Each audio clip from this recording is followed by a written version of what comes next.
जय हिंद दोस्तों, कैसे हैं आप लोग। आशा करते हैं आप लोग बहुत ही अच्छे होंगे। चलिए, प्राचीन इतिहास के टॉप 10 क्वेश्चन जो हमेशा पेपर में पूछे जाते हैं, वही क्वेश्चन डिस्कस करेंगे आज हम लोग।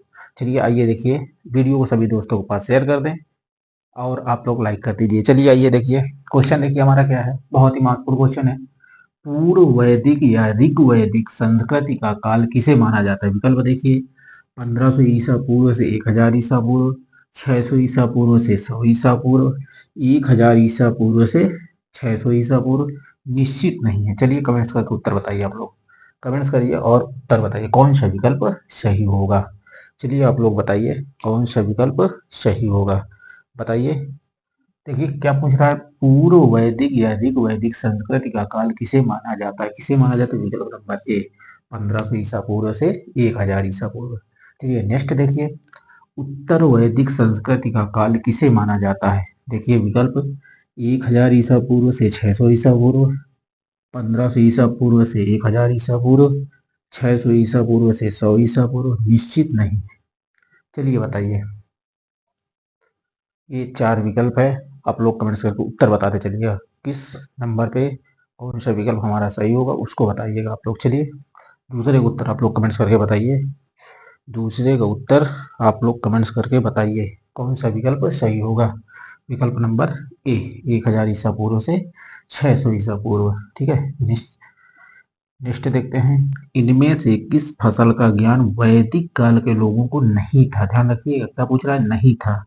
किस क्या कौन से फसल का ज्ञान नहीं था, गेहूं, जौ, तंबाकू, चावल।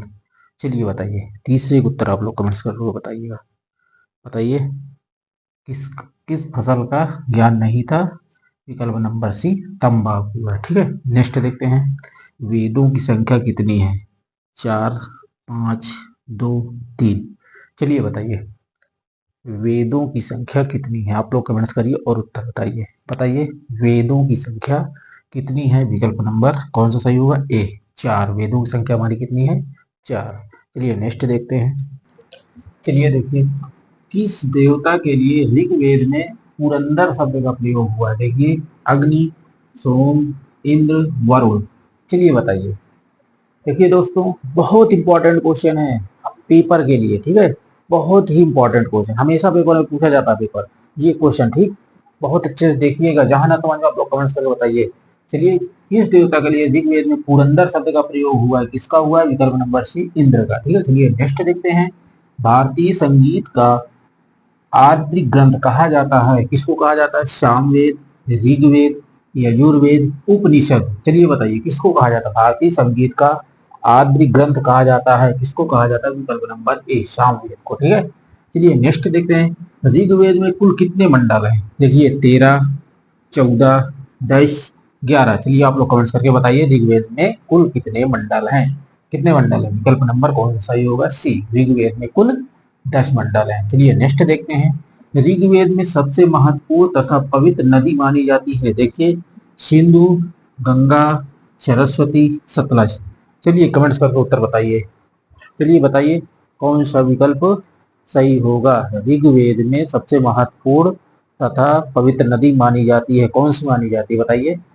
विकल्प नंबर कौन सही होगा, सी, सरस्वती। ठीक है, नेक्स्ट देखते हैं, गोत्र व्यवस्था प्रचलन में कब आई। देखिए, सूत्र काल में, उत्तर वैदिक काल में, ऋग्वेद काल में, महाकाव्य काल में। चलिए बताइए, 9वें का उत्तर आप लोग बताइए, कमेंट्स करके बताइए।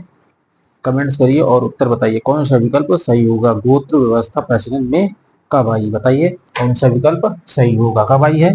उत्तर वैदिक काल में, विकल्प नंबर बी। चलिए नेक्स्ट देखते हैं, वैदिक युग में यव, ये देखिए ध्यान दीजिए, यव कहा जाता था, किसको कहा जाता है। चावल को, जौ को, गेहूं को, इनमें से कोई नहीं। चलिए बताइए, कमेंट्स करिए और उत्तर बताइए। वैदिक युग में यव कहा जाता था, किसको कहा जाता है। विकल्प नंबर बी, जौ को कहा जाता था। ठीक है, चलिए चलिए क्वेश्चन नोट करिए आप लोग।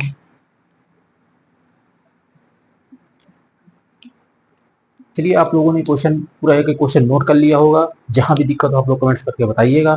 चलिए देखिए, आज का वीडियो हमारा कैसा लगा। अगर वीडियो हमारा आपको अच्छा लगे तो प्लीज चैनल को लाइक करें, कमेंट्स करें, ज्यादा से ज्यादा दोस्तों के पास शेयर करें।